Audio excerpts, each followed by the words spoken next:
এত অল্প সময়ের মধ্যে যে এত বড় একটা প্রবলেম হয়ে যাচ্ছে আমরা বুঝতেই পারতেছি না।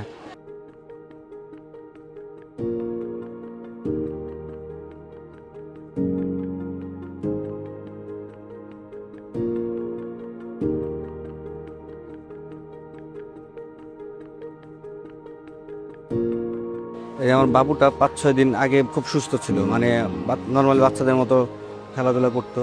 কালকে আসছি, আজকে পুরো শরীরে রেস্ট হয়ে গেছে। এরকম হবে কখনো? এরকম একটা এত অল্প সময়ের মধ্যে ভাবতেই পারি নাই।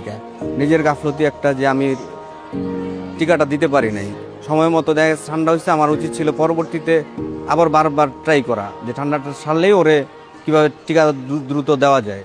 আমি যে টিকাটা এটা অন্তত দেওয়ার জন্য একদম পুরাপুরিভাবে রেডি হই, কারণ এই সামান্য গাফলতি বা আমার অন্য ব্যস্ততার কারণে এটা আমার অনেক কষ্ট করা যাবে।